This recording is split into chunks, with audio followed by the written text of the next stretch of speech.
Have you ever wondered how a single moment of confusion could unravel the invisible threads that bind our carefully constructed world? What if the very mistake that fills you with dread becomes the key that unlocks a door you never knew existed? Door between the person you believe yourself to be and the person someone else has always seen you as? In the glass towers of corporate America, where hierarchy flows like water, finding its level, there are those who move through hallways like shadows, their contributions measured in keystrokes and quiet efficiency rather than boardroom presentation. They are the ones who arrive early, leave late, and somehow remain unseen, despite being essential to the very foundation of everything that towers above them. But what happens when one small mistake, a package delivered to the wrong floor, a conversation that should never have occurred, suddenly illuminates the profound gap between perception and reality? Take a moment to like this video and subscribe to the channel. What you're about to hear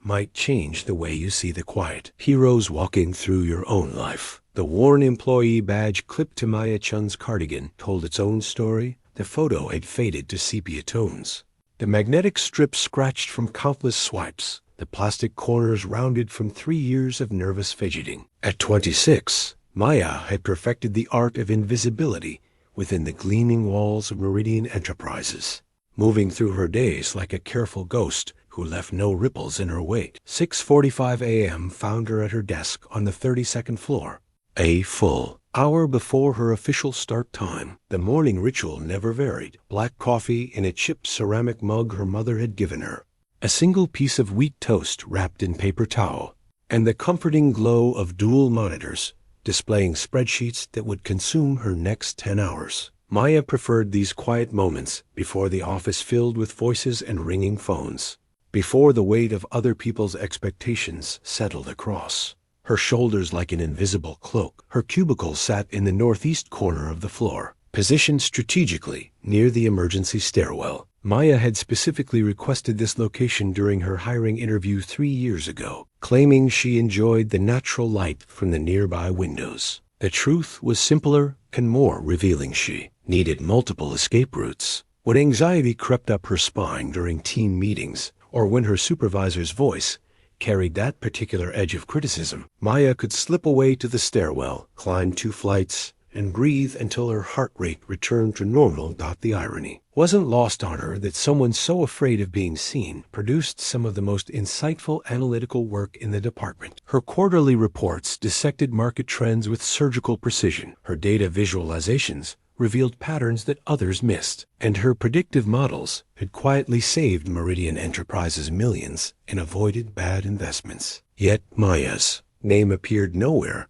on the executive summaries that crossed the CEO's desk. Her immediate supervisor, Janet Morris, had a talent for absorbing credit that flowed upward while deflecting criticism that trickled down. Maya understood the unspoken rules of corporate survival. Keep your head down, meet your deadlines, don't rock the boat. She dressed in muted colors, grays, blacks, navy blues that helped her blend into conference room walls during the rare meetings she was required to attend. She spoke only when directly addressed, and even then, her voice carried the apologetic undertone of someone perpetually worried about taking up too much space in the world. The delivery assignment arrived at 9:30 that Tuesday morning, carried by Janet's assistant with the casual indifference reserved for mundane tasks. A manila envelope marked Urgent 47th Floor, Executive Offices, and sealed with red tape that suggested importance far beyond Maya's usual responsibilities. Janet herself was traveling, the assistant explained,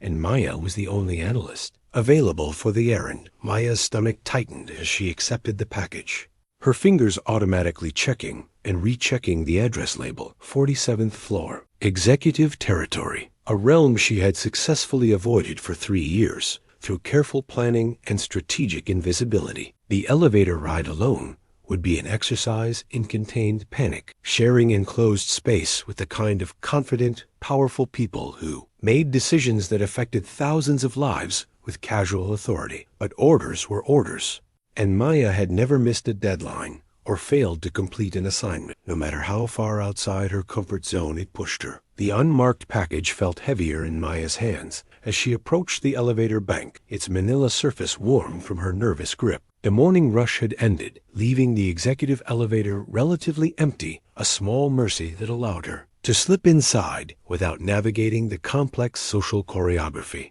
of nodding acknowledgments and forced small talk that came with crowded corporate transportation. Maya studied the button panel with the focused intensity of someone solving a mathematical equation. 47. Her finger hovered over the number, and in that moment of hesitation, everything changed. The elevator lurched slightly as it began its ascent, and Maya's startled reflex pressed not 47, but 50. The top floor, the executive floor, the realm of corner offices and mahogany conference tables where decisions worth millions were made over morning coffee. She stared at the illuminated button with growing horror, watching the floor numbers climb past her intended destination. 35, 38, 42. Each passing floor took her further from safety and deeper into territory where her presence would be questioned, where her or employee badge and discount cardigan would mark her as an intruder in a world of tailored suits and confident handshakes. The elevator doors opened with a soft chime that sounded like a death knell to Maya's ears. Before her stretched a hallway that belonged in a luxury hotel rather than a corporate office building. Thick Persian rugs muffled footsteps across polished marble floors. Original artwork hung in gilt frames between towering windows that offered panoramic views of the city spreading endlessly below. The air itself seemed different here, cleaner, more rarefied, carrying the subtle scent of expensive leather and fresh flowers. Maya's worn sneakers whispered against the marble as she crept forward, clutching the package like a shield against her chest. The hallway stretched in both directions, lined with heavy wooden doors that bore brass nameplates in elegant script. Each door represented power beyond her comprehension. Vice presidents, senior partners, board members who controlled budgets larger than entire small-town economies. Her reflection caught in the polished surface of a door as she passed, and Maya barely recognized herself. The fluorescent lights of the 32nd floor had never been kind, but this soft, warm illumination revealed details she usually ignored. The way her dark hair caught highlights she didn't know existed, the intelligence in her brown eyes that she typically kept carefully hidden behind a mask of deferential politeness. For just a moment, she looked less like a frightened employee and more like someone who belonged in this rarefied atmosphere. But the moment passed quickly, replaced by the familiar weight of inadequacy that had shaped her movements for years. Maya pulled her cardigan tighter around her shoulders and checked the package address again, hoping somehow the numbers had changed. They hadn't. 47th floor, 2 floors below where she now stood, but the distance might as well have been a canyon dot. She could take the elevator back down, deliver the package to its proper destination, and retreat to the safety of her cubicle, where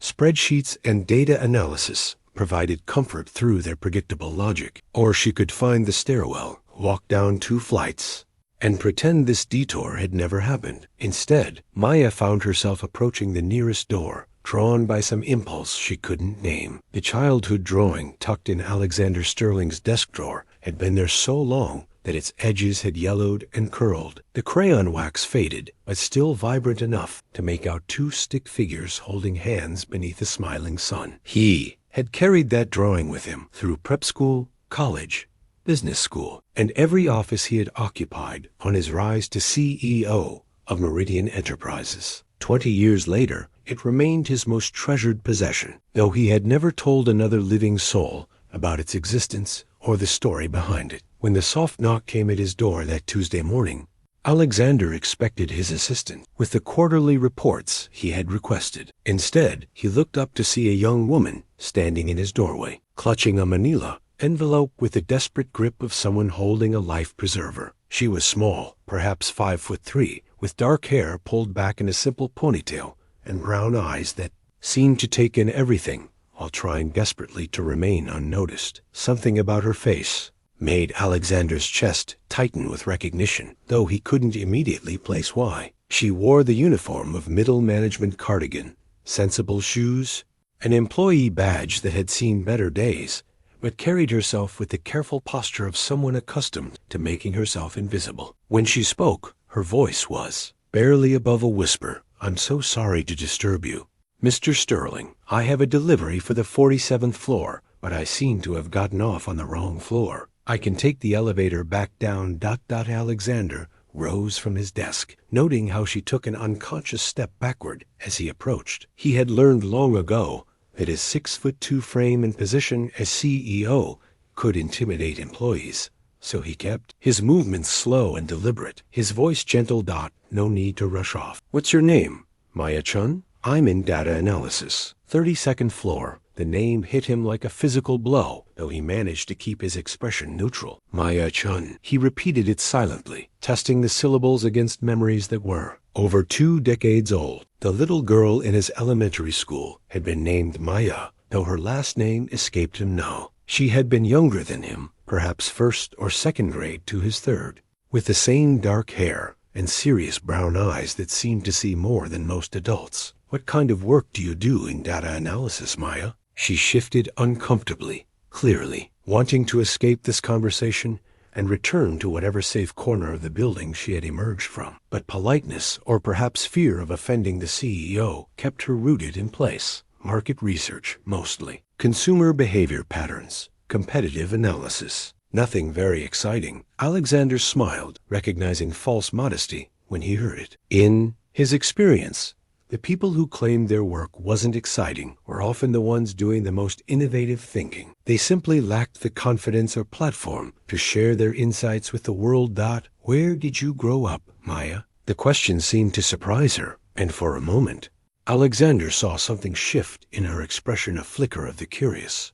Unguarded child, he thought he remembered. Riverside. It's a small town about 2 hours east of here. You probably haven't heard of it, but Alexander had heard of it. More than heard of it, he had lived there for the most formative and traumatic year of his childhood, when his parents' messy divorce had temporarily landed him in his grandmother's care. Riverside Elementary School, where a sad 8-year-old boy had sat alone on the playground, contemplating whether life was worth the pain it seemed to promise, and where a 6-year-old girl with kind eyes had approached him with a crayon drawing and words that had quite literally saved his life. A handwritten note Alexander Sterling composed after Maya's departure was brief but decisive. Please send me the complete personnel file for Maya-chun. Data Analysis Department. Urgent. Confidential. He folded the paper carefully and handed it to his assistant with instructions that brooked no delay or questions. Maya's return journey to the 32nd floor felt like descending from one universe into another. The elegant marble and mahogany of the executive level gave way to industrial carpet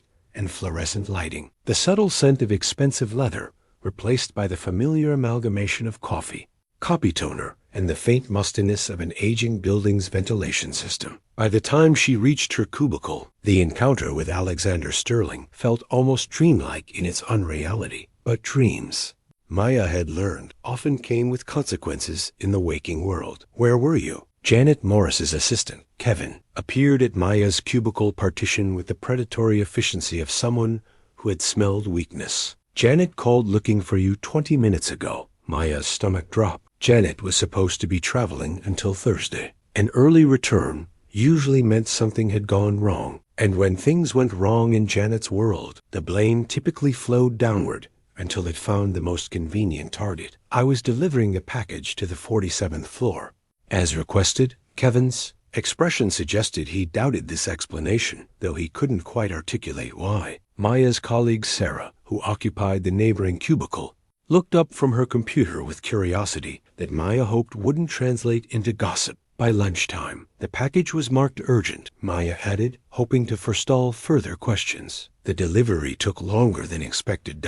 This was technically true, though it omitted the crucial detail of her detour to the executive floor and her bizarre conversation with the CEO. Maya had no framework for understanding why Alexander Sterling had seemed genuinely interested in her background, why his questions had carried an undercurrent of familiarity that made no logical sense. CEOs didn't casually chat with data analysts, especially not about their small-town childhoods. Meanwhile, 50 floors above, Alexander was experiencing his own form of disorientation as Maya's personnel file arrived on his desk. The photograph attached to her employment application showed the same serious brown eyes and careful expression he had just encountered, but it was the accompanying documentation that made his hands tremble slightly as he read. Born in Riverside, graduated valedictorian from Riverside High School despite significant financial hardship, full academic scholarship to State University, where she had earned a degree in mathematics with a minor in economics. Her college application essay, included in the file, detailed a childhood marked by her father's abandonment when she was 5 and her mother's subsequent struggle to support them, both on a waitress's salary. But it was the dates that confirmed what Alexander's heart had already known. Maya Chun had been 6 years old during the year he had lived in Riverside, the year that had nearly ended his life before it had truly begun. She would have been in 1st grade at Riverside Elementary, small for her age, but already displaying the careful intelligence that now characterized her. Analytical work. The little girl who had saved him had grown up to work in his building. 3 years passing without either of them knowing the profound connection that bound their histories together. The scholarship essay in Maya's personnel file had been typed on what was clearly an old computer, the font slightly uneven and the margins imperfect in a way that spoke of economic necessity rather than careless formatting. Alexander read it twice, then a 3rd time, each paragraph adding another layer of confirmation to what his instincts had already recognized. The most important lesson I learned came not from a textbook, but from understanding that small acts of kindness can change someone's entire trajectory, Maya had written. When I was 6 years old, I saw a boy sitting alone during recess, and something about his sadness made me want to help. I drew him a picture and told him that tomorrow might be better. I never saw him again after that year, but I hope wherever he is, he remembers that someone cared enough to notice his pain. Alexander's throat tightened as he read those words. She had remembered. Not him specifically, perhaps, but the moment, the intention behind her gesture. The weight of 20 years of gratitude pressed against his chest as he carefully returned the essay to the file folder. His own childhood. Trauma felt both distant and immediate as he recalled that terrible year. His parents' divorce had been particularly vicious, with 8-year-old Alexander becoming a weapon in their emotional warfare. His father's drinking had escalated to violence. His mother's response had been to flee without taking her son. And his grandmother's house in Riverside had become a temporary refuge that felt more like exile. The playground at Riverside Elementary had been his sanctuary and his prison. During recess, while other children played games he didn't understand with friends he couldn't make, Alexander would sit alone on the metal bench near the fence, contemplating the mathematical certainty. That life held more pain than joy. He had even calculated the probability of things improving, a morbid exercise for an 8-year-old. But his mind had always sought order in chaos.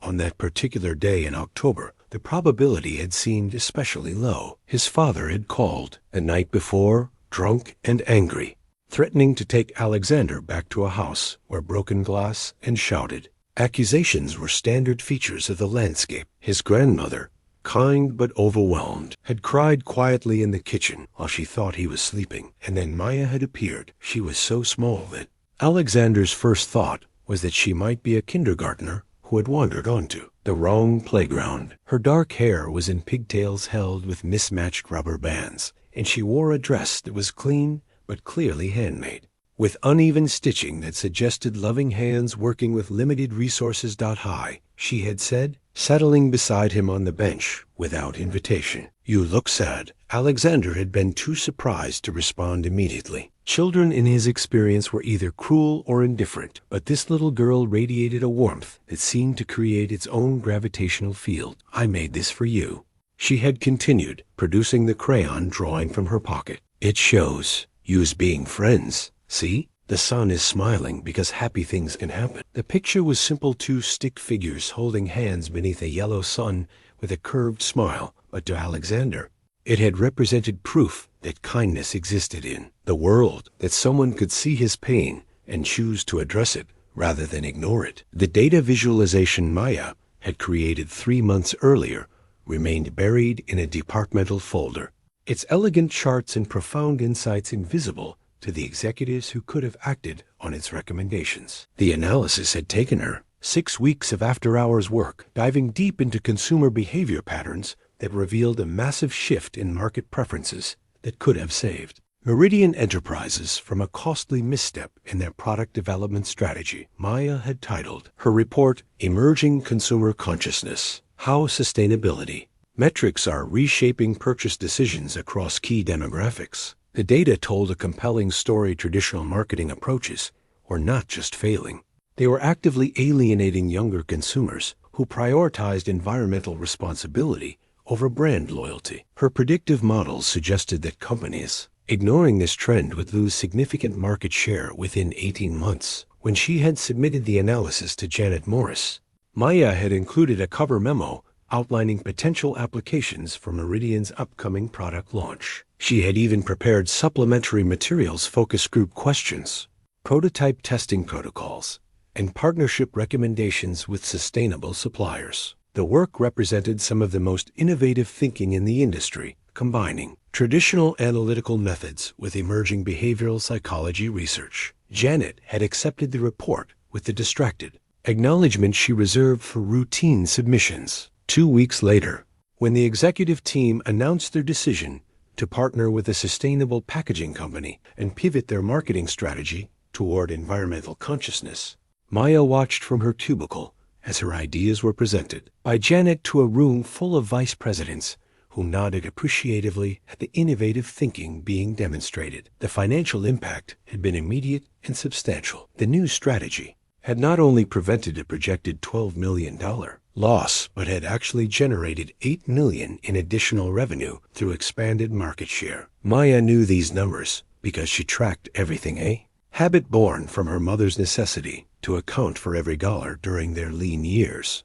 But Maya's name appeared nowhere in the executive summary that crossed Alexander Sterling's desk. Her insights had been filtered through layers of corporate hierarchy, each level claiming a piece of credit until the original source became invisible. This was how corporate advancement worked, Maya understood. The people with titles took credit for the work, and the people who did the work learned to be grateful for steady paychecks and health insurance.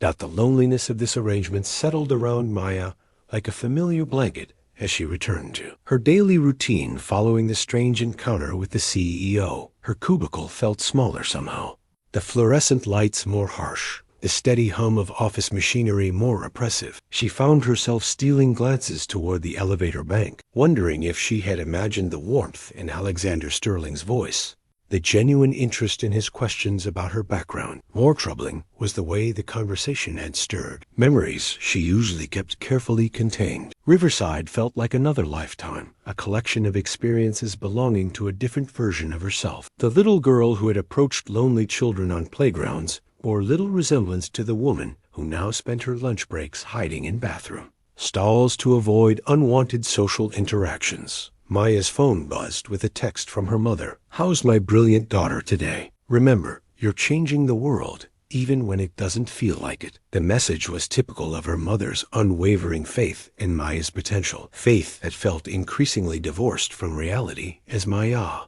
contemplated another afternoon of anonymous data analysis and careful invisibility. The therapy journal Alexander kept in his private safe had documented 12 years of healing from childhood trauma.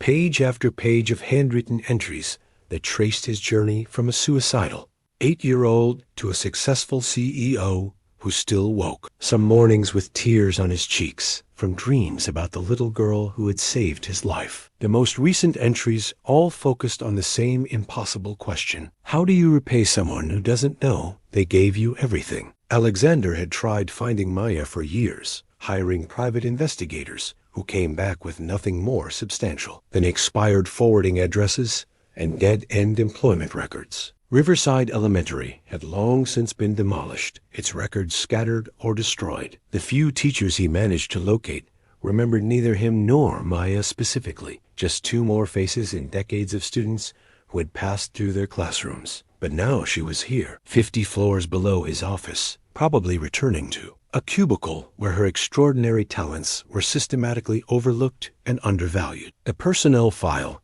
painted a picture of professional competence, but Alexander's business instincts told him there was more to Maya Chun than her supervisors recognized. Her college grades suggested brilliance, her scholarship essay revealed depth and compassion, and something about her careful, observant manner reminded him of the analytical mind that had once calculated the probability of his own survival. The dilemma that kept Alexander pacing his office was complex and deeply personal. How could he help Maya without revealing the connection that bound their histories? Any dramatic intervention, a sudden promotion, an unexpected opportunity would raise questions he wasn't prepared to answer. Maya herself seemed to prefer invisibility, and forcing her into the spotlight might be cruel rather than kind. More troubling was the possibility that she wouldn't remember him at all. 20 years was a long time, and she had been so young when their paths crossed. For Alexander, that moment had been the fulcrum on which his entire life had turned. But for Maya, it might have been nothing more than a 6-year-old's casual kindness, forgotten as soon as the school year ended. His own journey from that broken 8-year-old to his current position had been fueled by 2 driving forces: the determination to succeed despite his traumatic beginning, and the desire to find the girl who had given him hope when hope seemed impossible. He had established scholarship funds, donated to children's charities, and built Meridian Enterprises into a company known for its ethical practices and employee development programs. Every major decision carried the weight of Maya's early lesson about the power of small kindnesses, but none of these achievements felt complete without the ability to look Maya in the eye and say thank you, to tell her that her drawing had been framed and kept in every office he had ever occupied, to explain that her words about tomorrow being better had become his personal motto, repeated during every moment of professional or personal crisis. Alexander returned to his desk and pulled out a legal pad, beginning to sketch ideas for how he might create opportunities for Maya that would feel organic rather than manufactured. If he couldn't reveal his gratitude directly, perhaps he could demonstrate it through actions that honored the same spirit of generosity she had shown him all those years ago. The strategic initiative proposal Alexander drafted that evening was masterful in its subtlety, designed to create opportunities that would showcase Maya's abilities without appearing targeted or suspicious. He titled it Project Catalyst, Identifying and Developing Analytical Excellence Across All Levels, a company-wide program ostensibly aimed at discovering hidden talent throughout Meridian Enterprises. The proposal called for the creation of a new position, Senior Strategic Analyst, REPORTING, directly to the executive team, with responsibilities that seemed tailor-made for someone with Maya's background and capabilities. The role would involve cross-departmental analysis, direct access to executive decision-making processes, and the authority to challenge existing methodologies in pursuit of more effective solutions. What made the proposal particularly elegant was its apparent inevitability. Meridian was genuinely falling behind competitors in predictive analytics, and several recent product launches had underperformed due to inadequate market research. The business case for the new position was solid enough to withstand scrutiny from board members who might question the CEO's sudden interest in mid-level employee development. Alexander scheduled the proposal for discussion at the next executive team meeting, but he also began the delicate process of ensuring Maya's name would surface naturally during candidate selection. This required careful maneuvering around Janet Morris, whose territorial instincts would likely resist losing her most capable analyst to a higher profile role. The call came to Maya on Thursday afternoon, delivered by Kevin with the barely contained excitement of someone who enjoyed being the bearer of potentially life-changing news. Janet wants to see you in her office immediately. Something about a special assignment. Maya's first thought was that she was being fired for the unauthorized visit to the executive floor. Her second thought was that Janet had somehow discovered the unofficial overtime Maya had been logging to work on her sustainability analysis. Neither possibility boded well for her continued employment. Janet Morris's office occupied a corner position that afforded views of both the city skyline and the office floor, a physical manifestation of her role as both aspirational goal and watchful overseer. When Maya knocked on the half-open door, Janet looked up from her computer with an expression that mixed opportunity with reluctance. "Maya, come in. Close the door behind you." The request to close the door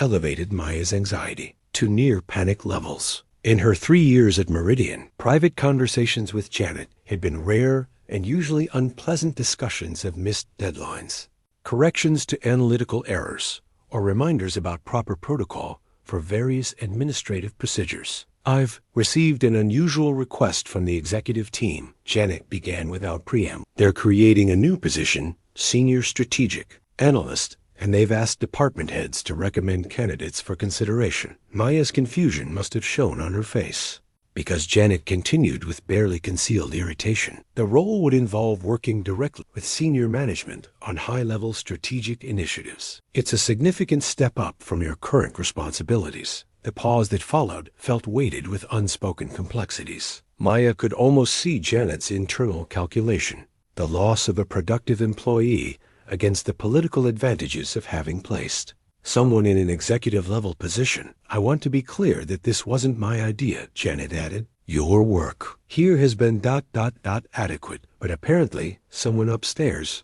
thinks you might have potential for more complex assignments." The word adequate stung, particularly applied to work Maya knew had been exceptional. But the larger implications of Janet's announcement were still sinking in. A position reporting to the executive team, direct involvement in strategic decision-making, the kind of visibility that terrified and thrilled her in equal measure. "Would you be interested in interviewing for this position?" The presentation slides Maya prepared over the weekend represented everything she had learned about translating complex data into compelling narrative. She had chosen to focus on market disruption patterns across multiple industries, using her sustainability analysis as a foundation, but expanding the scope to demonstrate broader strategic thinking capabilities. The executive conference room on the 48th floor felt like a cathedral of corporate power, with its floor-to-ceiling windows, polished mahogany table, and leather chairs that probably cost more than Maya's monthly rent. As she connected her laptop to the presentation system, Maya tried to ignore the way her hands trembled slightly and the familiar tightness in her chest that accompanied high-stakes situations. The executive team filtered in with the casual confidence of people accustomed to making million-dollar decisions before lunch. Maya recognized most of them from company newsletters and executive portraits. CFO Rachel Martinez, VP of Operations David Kim, Chief Marketing Officer Jennifer Walsh, and of course, Alexander Sterling, who took his seat at the head of the table. With a neutral expression that gave no hint of their previous encounter, Maya began with a question that had become her signature approach to presentations. What if everything we think we know about consumer loyalty is wrong? The next 30 minutes unfolded like a carefully orchestrated symphony of data visualization and strategic insight. Maya walked the executives through her analysis of disruption patterns, showing how companies that had seemed invulnerable were losing market share to competitors who understood shifting consumer values. Her slides moved seamlessly from macroeconomic trends to specific market examples, each supported by rigorous data analysis and predictive modeling. But what elevated the presentation from competent to exceptional was Maya's ability to synthesize information across disciplines. She drew connections between behavioral psychology research and purchasing decisions, between environmental consciousness and brand perception, between generational differences and long-term market viability. The executives found themselves leaning forward, asking follow-up questions that Maya answered with the confidence of someone who had anticipated every angle. The sustainability focus that had been buried in Janet's departmental files became the centerpiece of a comprehensive strategy for market positioning. Maya demonstrated how Meridian could not only avoid potential losses, but actually gain competitive advantage by aligning their practices with emerging consumer consciousness. When she clicked to her final slide, a projection showing potential revenue impact over 5 years, the silence that followed felt different from the usual post-presentation quiet. Rachel Martinez was the first to speak. "These projections assume we can execute this strategic pivot within 18 months. What's your assessment of our current capability gaps?" Maya had anticipated this question too, and her response revealed the depth of her understanding of Meridian's internal operations. She outlined specific recommendations for partnership development, supply chain modifications, and marketing strategy adjustments. each grounded in careful analysis of the company's existing resources and capabilities. Alexander.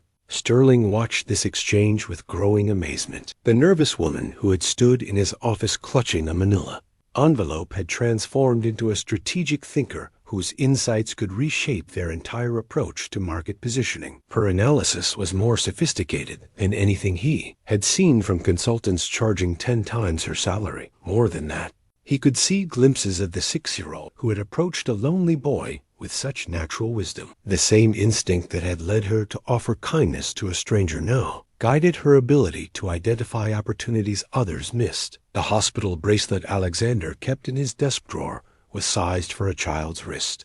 Its plastic surface yellowed with age, but the printed information still legible. Sterling Alexander, age 8, Psych Eval. He had worn it for 3 days. In October 1995, during the 72-hour psychiatric hold that followed his suicide attempt at Riverside Elementary School. The memories flooded back with crystalline clarity as Alexander sat alone in his office after Maya's remarkable presentation. 8 years old, sitting on that playground bench during lunch recess, methodically calculating whether the pain in his chest would ever stop feeling like a constant weight pressing against his ribs. His father's latest drunken rage had left, bruises hidden beneath his school clothes, and his mother's abandonment had created a hollow space where security should have lived. The plan had been simple in its 8-year-old logic. The tall oak tree near the school's back fence had branches that would support his weight. He had even practiced tying knots with his shoelaces,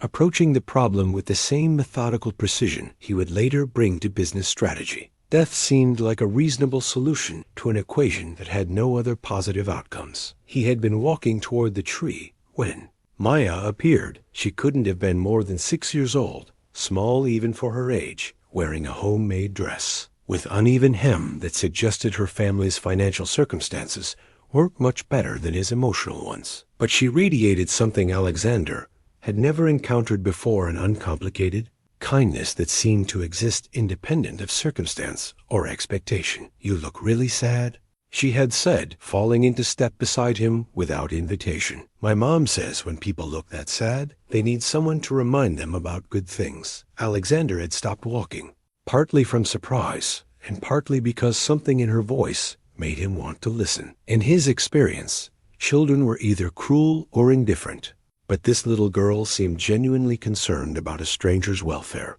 "I made this for you," Maya had continued, producing the crayon drawing from her dress pocket. "It's us being friends. See? We're both smiling because something nice is happening." The picture was simple. 2 stick figures holding hands beneath a yellow sun with a curved smile and the words "Friends Forever" written in careful block letters across the bottom. But to Alexander, it represented proof that goodness existed in the world, that someone could see his pain and choose to address it rather than ignore it. "Tomorrow's going to be better," Maya had said with the absolute conviction that only children possessed. "I can tell because you have kind eyes, and people with kind eyes get to have happy days."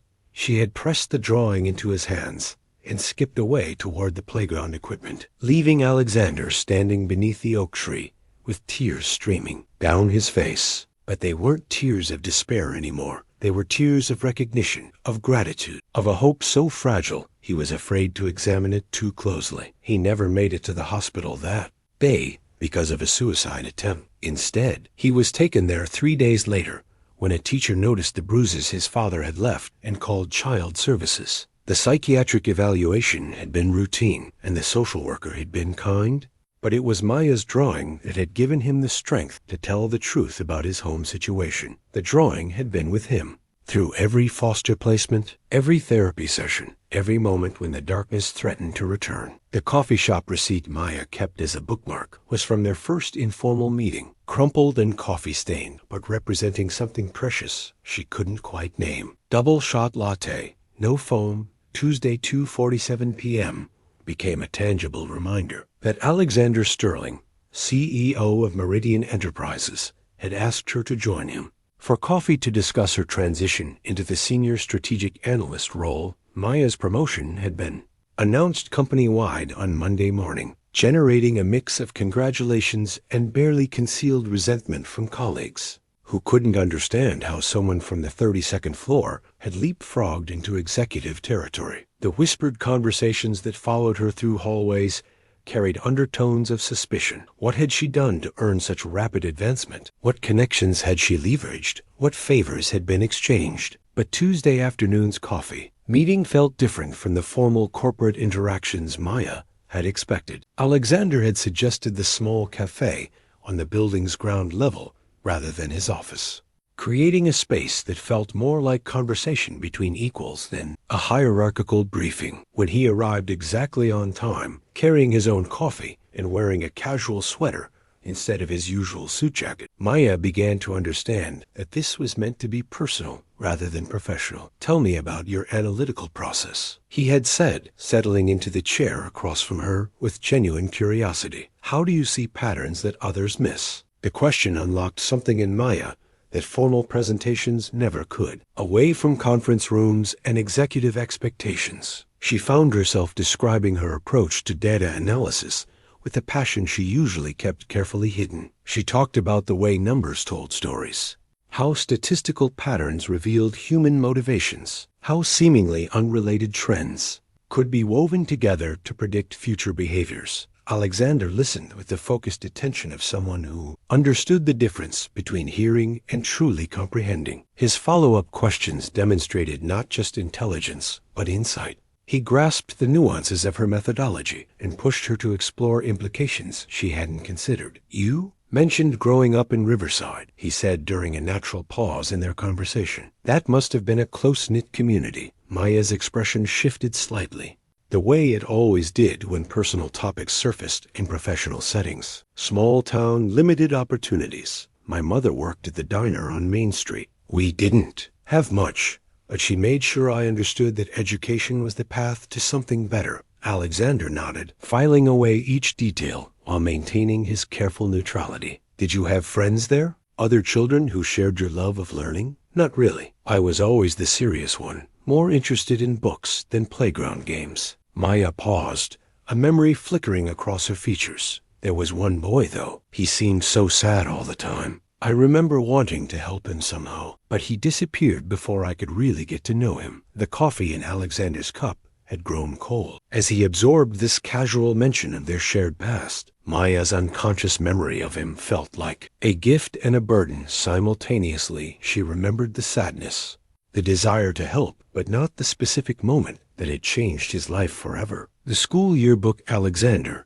had tracked down through a private investigator arrived via overnight delivery, its pages yellowed but intact from Riverside Elementary's 1995-96 academic year. He found Maya's first-grade class photo on page 1422, children arranged in 3 rows, their teacher Mrs. Henderson smiling broadly beside them. Maya stood in the back row despite her small stature, her dark hair in the same careful ponytail she still favored, her expression serious and thoughtful even at age 6. Alexander's own 3rd-grade photo appeared 3 pages later, and the contrast was stark. Where Maya radiated quiet confidence, 8-year-old Alexander looked haunted, his eyes holding shadows that no child should carry. He remembered the day that photo was taken 2 weeks after Maya's kindness, 1 week before Child Services removed him from his grandmother's house and placed him in the first of several foster homes. The evidence was overwhelming now,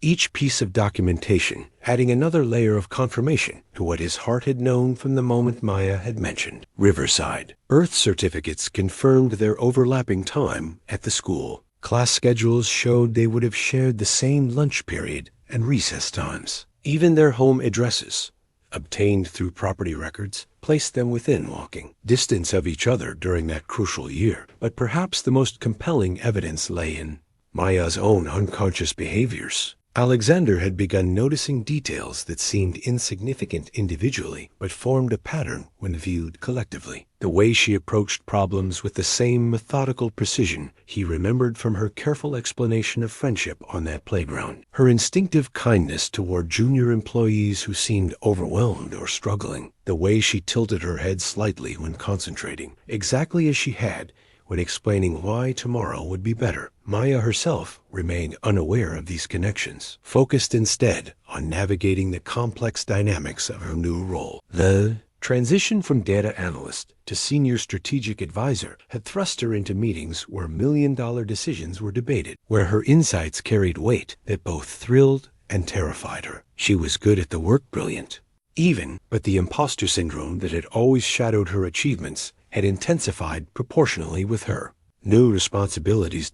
Alexander watched her growth with pride that he couldn't express, and gratitude that felt too large for words. During strategic planning sessions, Maya's contributions often shifted the direction of entire conversations. Her ability to synthesize information from multiple sources and identify patterns others missed was transforming how Meridian approached market analysis. The sustainability initiative she had originally buried in departmental files was now driving company-wide policy changes that would generate millions in additional revenue. But what moved Alexander most was seeing glimpses of the confident, caring child Maya had been before life taught her to make herself invisible. In meetings where junior analysts presented their work, Maya offered encouragement with the same natural kindness she had shown him 2 decades earlier. When overwhelming data sets threatened to derail strategic discussions, she found ways to clarify complex information that reminded him of her 6-year-old ability to explain friendship through crayon drawings. The revelation felt both inevitable and impossible. How could he tell her that her casual act of childhood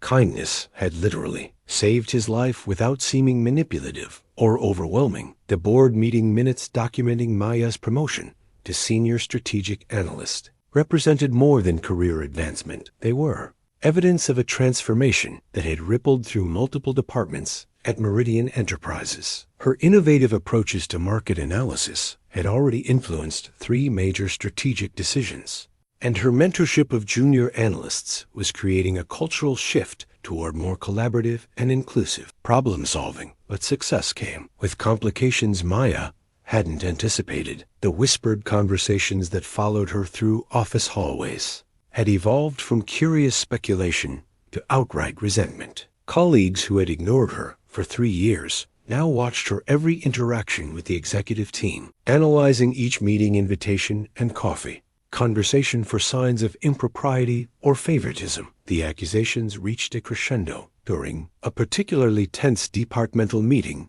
where Janet Morris made thinly veiled references to special relationships and unconventional advancement paths. Maya understood the implications. Her rapid promotion had been attributed to factors having nothing to do with her analytical capabilities or strategic insights. The confrontation with these assumptions led Maya to request a private meeting with Alexander, her first since accepting the new position. She knocked on his office door Friday afternoon with the same nervous energy that had characterized their initial encounter, though now it was accompanied by frustration rather than pure anxiety. Mr. Sterling, I need to address something that's affecting my ability to do my job effectively. Alexander looked up from his computer, immediately recognizing the careful formality Maya employed when she felt defensive. Please sit down and call me Alexander. We've moved past the need for such formal boundaries. Maya remained standing, her posture rigid with barely contained emotion. People are saying my promotion wasn't based on merit. They're suggesting I have some kind of personal relationship with you that influenced the decision. The accusation hung in the air between them, carrying implications that Alexander knew could damage both their reputations if not addressed carefully. He had anticipated this moment, had even prepared responses that would deflect suspicion while protecting Maya's professional standing. Instead, he found himself making a decision that surprised them both. Maya, there's something I need to tell you, something that explains why I've taken such interest in your career development. He opened his desk drawer and withdrew the faded crayon drawing, its edges soft with age and handling. Maya's eyes widened as she recognized the simple artwork too. Stick figures holding hands beneath a smiling sun. You drew this for me 20 years ago at Riverside Elementary School. You were 6 years old, I was 8, and you probably saved my life without realizing it. Maya's legs gave out, and she collapsed into the chair she had previously refused, staring at the drawing with growing recognition. The memories came flooding. Back, a sad boy sitting alone during recess, her mother's voice encouraging kindness toward lonely children, the impulse to draw a picture that might make someone smile. "I remember you," she whispered. "You were the boy who looked like he carried the weight of the world. But you disappeared after that year. Alexander single quotes S voice was gentle as he explained his father's abuse, his mother's abandonment, the foster care system that had shaped his adolescence. He told her about the suicide attempt she had unknowingly prevented, about the hope her simple gesture had given him during the darkest period of his childhood. "Your drawing has been with me through every office I've ever occupied, every major decision I've made. When you walked into this office 3 weeks ago, I recognized you immediately. Not just your face, but your spirit, the same kindness that reached out to a stranger in pain." Maya's hands trembled as she absorbed this revelation, understanding finally why Alexander's questions about her childhood had seemed so pointed, why his interest in her career felt different from typical executive mentorship. The original crayon drawing lay between them on Alexander's desk like a bridge across 20 years of separation, its simple lines carrying the weight of 2 lives forever intertwined by a moment of childhood compassion. Maya reached out with trembling fingers to touch the faded paper, her mind struggling to reconcile the successful CEO sitting across from her with the broken 8-year-old boy she remembered from the playground. "I don't understand," she whispered, her voice barely audible above the soft hum of the office air conditioning. "You've built all of this company, this success, and you're telling me it started with a crayon drawing?" Alexander leaned forward, his own emotions carefully controlled but visible in the tightness around his eyes. "Maya, you have to understand what my life was like then. My father was violent when he drank, which was most of the time. My mother had left without taking me. I was living with my grandmother, but even she couldn't protect me from the chaos. That day on the playground, I had literally calculated the probability that my life would ever contain more joy than pain." Maya's analytical mind began processing the implications, her natural empathy filling in details Alexander hadn't spoken aloud. An 8-year-old performing mathematical assessments of his own suffering suggested trauma beyond what most adults could comprehend, let alone a child. "The answer I reached was essentially 0, Alexander continued. "I was walking toward the oak tree behind the school with a plan that would have ended everything. And then you appeared." The memory crystallized in Maya's mind with startling clarity. She could see herself at 6 years old, wearing the yellow dress her mother had sewn from fabric remnants, carrying the drawing she had made during art time, specifically for the sad boy she had noticed during previous recesses. Her mother had always emphasized the importance of kindness, especially toward people who seemed to be hurting. "I remember thinking you looked like you needed a friend," Maya said softly. "My mom always said that when people look really sad, they're forgetting that good things can happen. I wanted to remind you." Alexander's composure finally cracked, tears streaming down his face as he absorbed the simple truth of her 6-year-old wisdom. "You told me tomorrow would be better. You said I had kind eyes, and that people with kind eyes get to have happy days." Do you have any idea what those words meant to a child who had given up hope? Maya's own tears began falling as the magnitude of their connection became clear. She hadn't just drawn a picture for a lonely classmate. She had unknowingly intervened in a suicide attempt, redirecting the trajectory of a life that would eventually touch thousands of employees, dozens of communities, and countless charitable initiatives funded by Alexander's success. "But I still don't understand why you didn't tell me sooner," Maya said, struggling with feelings of manipulation and confusion. "Why create this elaborate promotion, this whole strategic analyst position? Why not just thank me?" Alexander wiped his eyes and took a deep breath before responding. "Because your promotion wasn't charity, Maya. It was recognition of abilities that have been systematically overlooked and undervalued. Yes, I wanted to help you, but not by giving you something you hadn't earned. I wanted to create opportunities for you to demonstrate what I suspected you were capable of achieving." He gestured toward the reports and presentations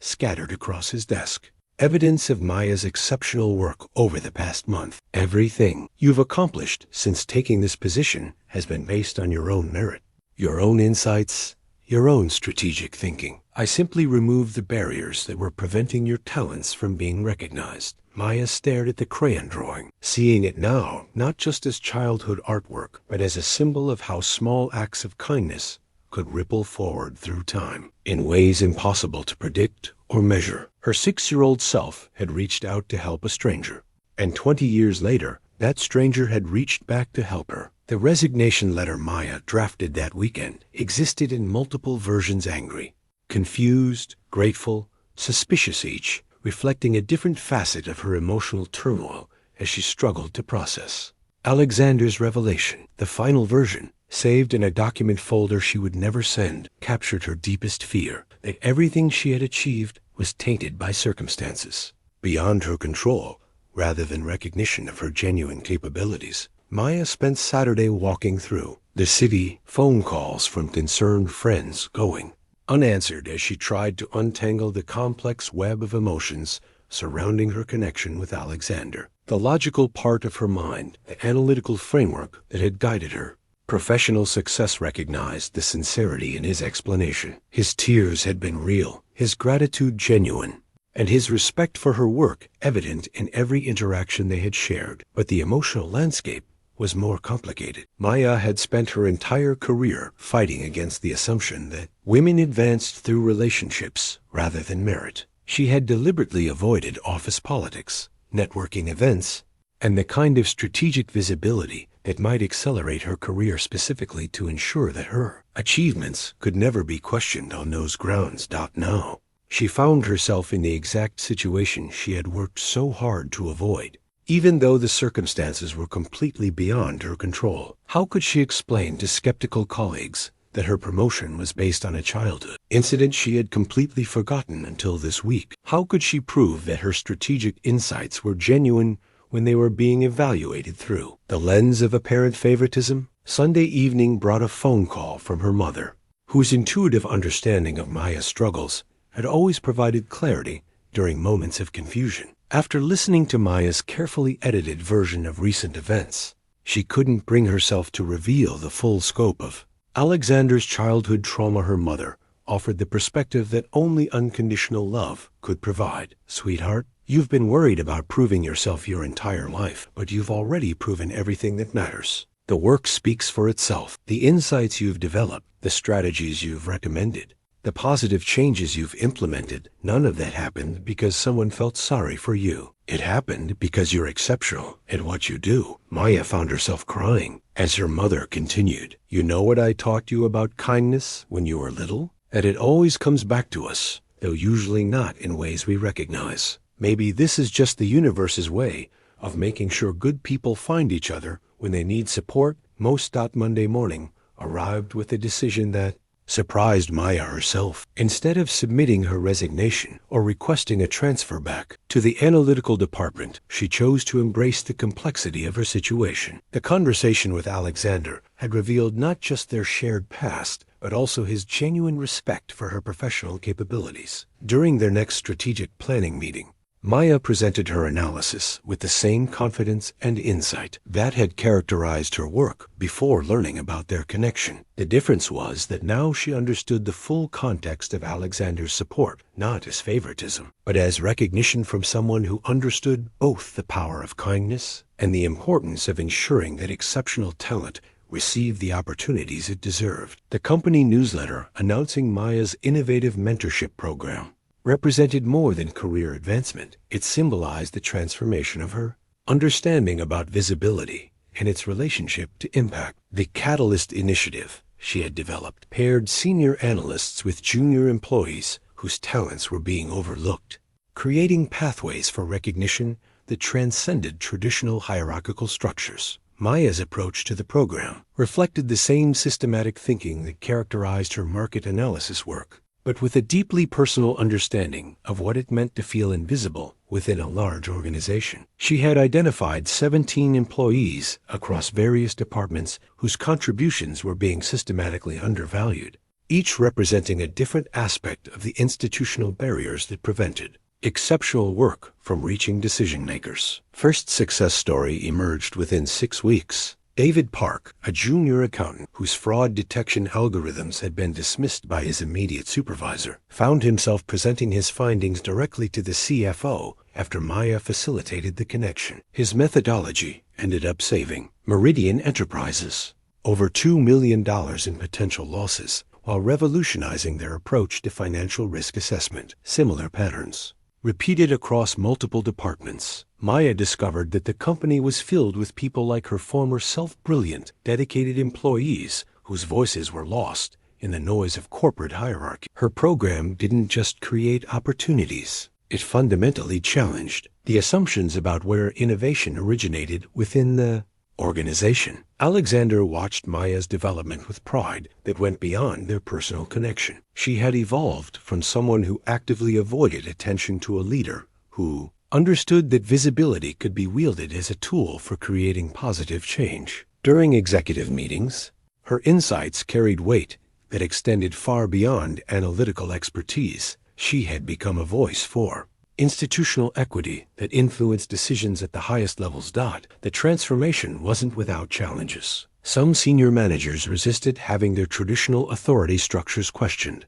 particularly when junior employees began bypass established chains of command to present innovative ideas directly to executive leadership. Maya found herself navigating political complexities that her previous role had never required, learning to balance diplomatic sensitivity with the need to advocate for systemic change. But perhaps the most significant transformation was in Maya's relationship with her own potential. The anxiety that had once driven her to seek invisibility had been redirected toward purposeful action. She still felt nervous before important presentations, still doubted her insights during moments of stress, but now those feelings coexisted with confidence based on demonstrated achievement rather than the hope that her work might someday be noticed. Her colleagues' initial suspicions about favoritism had largely dissolved as Maya's program produced measurable results that benefited the entire organization. The whispered conversations that had once focused on her rapid promotion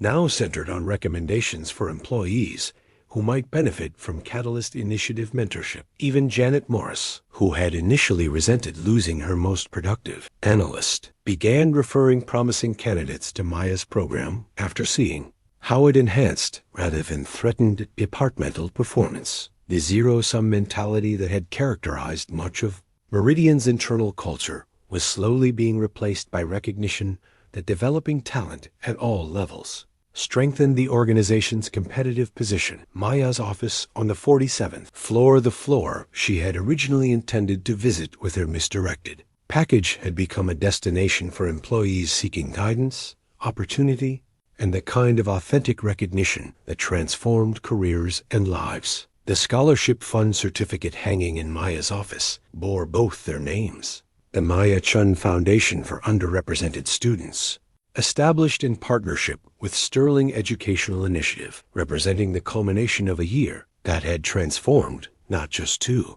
individual lives, but the entire culture of recognition and opportunity within Meridian Enterprises. 1 year after the misdirected package had changed everything, Maya stood before a gathering of scholarship recipients, their families, and company executives, preparing to share the story behind the foundation's creation. The nervous young woman who had once hidden in bathroom stalls to avoid unwanted attention had been replaced by someone who understood that her visibility could serve as a beacon for others still struggling to find their voices. The scholarship program focused specifically on students from small towns and financially challenged backgrounds, providing not just funding but mentorship connections with professionals who understood the unique barriers faced by first-generation college students. Maya had insisted that recipients be evaluated not just on academic achievement but on their potential for kindness, an unusual criterion that reflected her growing understanding of how character and compassion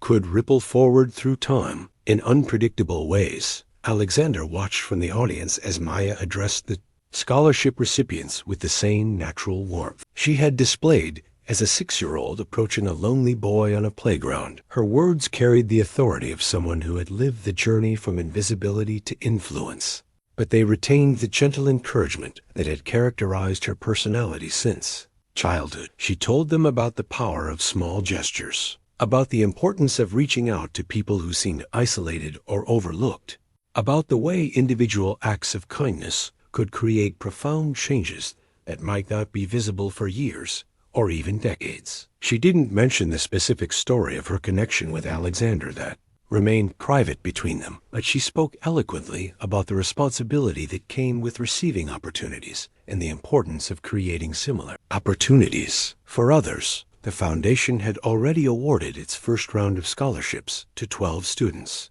each carrying their own stories of resilience and potential. Maya had insisted on meeting each recipient personally, sharing meals and conversations that reminded her of her own mother's unwavering faith in education as a pathway to transformation. But perhaps the most meaningful development was the relationship that had evolved between Maya and Alexander, a friendship built on mutual respect, shared values, and the profound understanding that their lives had been intertwined by forces larger than corporate hierarchy or professional advancement. They met regularly for coffee, not as CEO and senior analyst, but as two people who had witnessed firsthand how kindness could transcend time and circumstance. The original crayon drawing now hung framed in Maya's office beside the scholarship certificate, a reminder that the most important decisions weren't always made in boardrooms or strategic planning sessions. Sometimes they happened on elementary school playgrounds, in moments of spontaneous compassion between children who saw past surface differences to recognize shared humanity. As Maya concluded her remarks to the scholarship recipients, she offered them the same wisdom her 6-year-old self had shared with a desperate boy 20 years earlier. Tomorrow has the potential to be better than today, not because circumstances automatically improve, but because there are people in the world who choose to reach out when others need support most. If this story touched you, I'd be honored if you'd subscribe and join me for more stories that remind us we are never truly invisible. We simply haven't yet encountered the people who possess the vision to see our light.